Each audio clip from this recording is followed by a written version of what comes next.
Politik uang, money politik adalah sebuah keniscayaan. Kalau nggak pakai politik uang, money politik itu nggak akan dipilih. Sehingga kemudian dilegalkan saja asal ada batasannya. Itu yang disampaikan oleh Pak Hugo dalam rapat tentunya bersama KPU, Komisi 2 DPR RI. Nah ini kita akan langsung saja nanti mendengarkan sebenarnya apa yang menjadi alasan ide dari Pak Hugo melontarkan hal ini dan apa yang menjadi realitanya di lapangan. Sudah terhubung kita dengan Pak Hugo, anggota DPR RI dari fraksi PDI Perjuangan. Selamat malam Pak Hugo. Selamat malam. Baik, selain Pak Hugo nanti bisa bercerita lebih lanjut, akan ada dua narasumber juga yang bersama saya akan memberikan pandangan mengenai hal ini, pengamat politik Mas Adi Prayitno. Selamat malam, Assalamualaikum warahmatullahi wabarakatuh. Waalaikumsalam Putri, selamat malam Pak Hugo.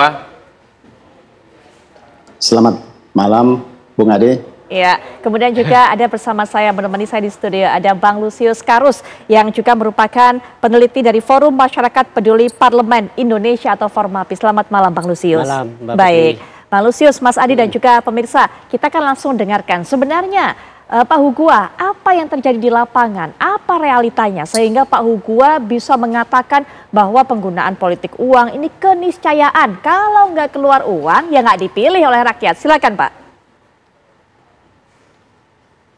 Jadi begini Mbak Putri, jadi hari Rabu kemarin Komisi 2 itu membahas, pertama rapat di pagi hari itu membahas tentang PKPU, untuk pilkada tentu.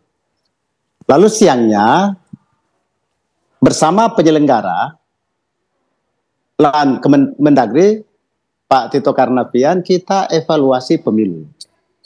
Nah di dalam evaluasi pemilu ini perdebatan luar biasa, saran-saran evaluasi luar biasa kepada para penyelenggara.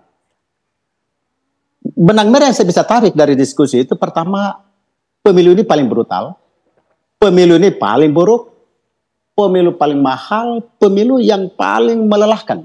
Itu dalam diskusi itu.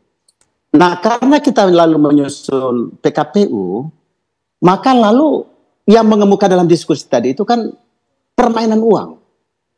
Ya, sehingga disimpulkan bahwa di hadapan kita mulai dari kampanye sampai hari H itu terjadi serang menyerang yang luar biasa. Kompetisinya lebih kepada bagaimana serang menyerang ini. Nah, itulah jadi di dalam PKPU itu kan kita istilahkan kos politik atau money politik. Di dalam Undang-Undang Nomor 7 itu kan berkaitan dengan politik uang. Yang dimana ya pasal, ada dua pasal di situ, 515 dan pasal 286.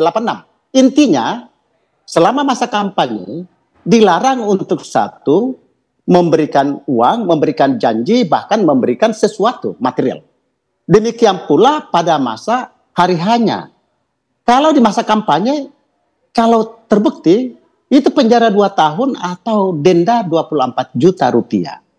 Tapi pada saat masuk TPS diberikan iming-iming, diberikan janji dan terbukti, itu penjara 3 tahun, kemudian denda 36 juta. Tetapi selama kami di Komisi 2, belum pernah kita dengar ada kontestan yang memang terbukti dan denda ini berlaku. Jadi pertanyaannya, kok ada diharamkan? Ini jelas undang-undangnya, di PKPU-nya juga mengatur tentang kos politik, bagaimana dana kampanye dengan batasan tertentu. Tetapi dalam faktanya terjadi di hadapan kita secara masif, tapi tidak kita berdaya semuanya. Tidak ada satupun yang bisa melakukan sesuatu. Akhirnya daripada kita larang terjadi secara masif di hadapan kita, mendingan kita legalkan, kira-kira begitu. Itu ide dasarnya. Karena ini diskusi masih lepas di dalam rapat itu, maka lontaran itu terjadi. Kira-kira begitu intinya, Mbak Putri. Baik, apa yang disampaikan oleh Pak Hugo tadi ternyata mengundang senyum juga dari Bang Lusius. Bang Lusius, silakan. Apakah kemudian ini cara yang paling pas? Karena kalau saya tadi sempat di awal bilang, yang namanya kemudian penggunaan politik uang ini terasa, bisa dirasa, bisa dilihat, bisa terdengar, tapi tidak bisa dibuktikan dengan nyata, begitu. Kalau Bang Lusius melihatnya seperti apa? Apakah memang ini caranya untuk mengatasi? Ya, saya kenal Pak Hugo, jadi saya tidak tahu apa dia sedang bercanda atau sedang serius kemarin itu ya. Yang jelas ada sedikit satir gitu dalam pernyataannya gitu ya. Atau kekecewaan yang sudah sampai di puncaknya gitulah ya. nyaris mau menyerah sudah dengan keadaan. Itu yang saya lihat dari apa yang diungkapkan oleh Pak Hugua gitu ya. Artinya tiap saat kita bicara politik uang, tiap kali pemilu ini dibicarakan gitu, regulasinya maupun eksekusinya di lapangan gitu ya. Tapi kita tidak pernah melihat seperti yang dikatakan Pak Hugua tadi ya. Pernah ada kasus gitu, ada yang kemudian ditindak gitu ya, mereka yang melakukan politik uang gitu ya. Ramai misalnya di media sosial pembahasan tentang ada politisi yang melakukan bagi-bagi uang di kampanye-kampanye mereka gitu ya. Tapi setiap kali ini kemudian disampaikan ke Bawaslu, ya tidak ada jalan keluar atau tidak ada hukuman yang kemudian diterima oleh politisi. Gitu mentah ya. Jadi, begitu saja. Betul, menguap begitu saja lalu pemilunya selesai gitu ya. Yeah. Jadi saya kira memang betul bahwa orang memang bisa gitu ya, frustrasi gitu ketika kemudian ini selalu dibicarakan tapi lalu tidak ada solusi yang kemudian kita bisa lihat atau tidak pernah ada pengurangan atau bahkan gitu ya, praktek ini bisa berhenti gitu ya saat pemilu gitu ya. Jadi saya kira memang ya bisa memang memunculkan kekecewaan, tapi lalu menjadi heran ketika ini muncul dari anggota DPR gitu, orang yang mestinya kemudian kita pilih untuk mencarikan solusi gitu ya. Mereka tahu ada persoalan seperti ini dan mereka punya kekuasaan di bidang legislasi untuk memastikan pengaturan untuk membatasi politik uang atau meniadakan politik uang ini bisa dilakukan, ya mestinya itu yang dipikirkan atau dibicarakan di evaluasi kemarin gitu ya.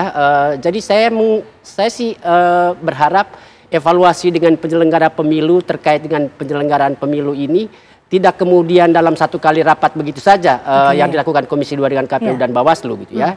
Saya pikir perlu ada diskusi yang serius dan sistematis gitu. Misalnya mulai dari tahap pencalonan, apa saja kemudian kemajuan, kemunduran, kemudian saat kampanye, praktek-praktek apa yang kemudian perlu diinisiasi untuk merubah kebiasaan-kebiasaan lama. Jadi tidak kemudian rapat seperti yang biasa dilakukan oleh DPR dengan KPU dan Bawaslu gitu ya. Tapi ini lebih melibatkan masyarakat luas, ahli dan lain sebagainya untuk menggali persoalan-persoalan yang selalu saja timbul setiap kali pemilu gitu ya. Jadi evaluasinya nggak sekali dua kali gitu saja. Dan ya seperti yang dilakukan oleh Komisi 2 dengan KPU dan Bawaslu gitu. Jadi ini harus lebih luas gitu, dan tujuan atau sasarannya mesti lebih jelas, misalnya bagaimana nanti undang-undang pemilu misalnya didesain untuk kepentingan merubah kebiasaan kita dalam menjalankan pemilu ke depannya gitu. Baik, itu catatan tanggapan dari